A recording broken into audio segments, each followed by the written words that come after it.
राज्यामध्ये 12 दिवस आधीच मान्सूनचं आगमन झालंय, तर पुणे जिल्ह्यामध्ये सकाळपासूनच मुसळधार पावसाच्या सरी कोसळतात।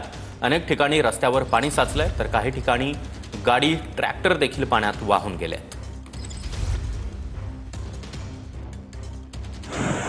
गेल्या 3 दिवसांपासून महाराष्ट्राच्या बहुतांश भागात पावसाने अक्षरशः धुमाकूळ घातला। पुणे जिल्ह्यातल्या इंदापूर आणि दौंड भागात जोरदार पाऊस झालाय। पुणे सोलापूर राष्ट्रीय महामार्गालगतच्या सर्व्हिस रोडचं रूपांतर तळ्यात झालंय। दौंड जवळच्या स्वामी चिंचोली परिसरातही सर्व्हिस रोडवर उभी असलेली इनोवा गाडी पाण्यात वाहून गेली आहे। याच ठिकाणच्या पाण्यात एक ट्रक आणि ट्रॅक्टर सुद्धा बुडाला होता। दौंड शहरातून जाणारा मनमाड सांगली महामार्ग पाण्याखाली गेला होता, यामुळे मोठी वाहतूक कोंडीही झाली। दरम्यान इंदापूर तालुक्यातल्या भिगवणमध्ये सुद्धा मोठ्या प्रमाणात पाऊस झालाय। भिगवण बस स्टँड मध्ये पाणी झालं होतं।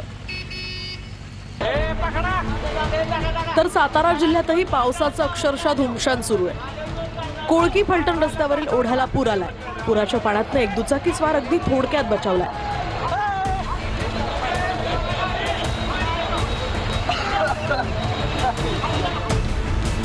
तर बीड जिल्ह्यातल्या आष्टीमध्ये सुद्धा जोरदार पाऊस बरसला। आष्टी तालुक्यातल्या शिंदेवाडी गावातल्या शेतकऱ्याचा कांदा पावसाच्या पाण्यात वाहून गेलाय।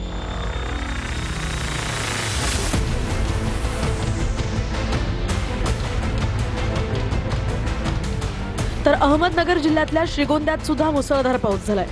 अजूनच या गावातल्या शेतांना अक्षरशः तळ्याचं स्वरूप प्राप्त झालं होतं।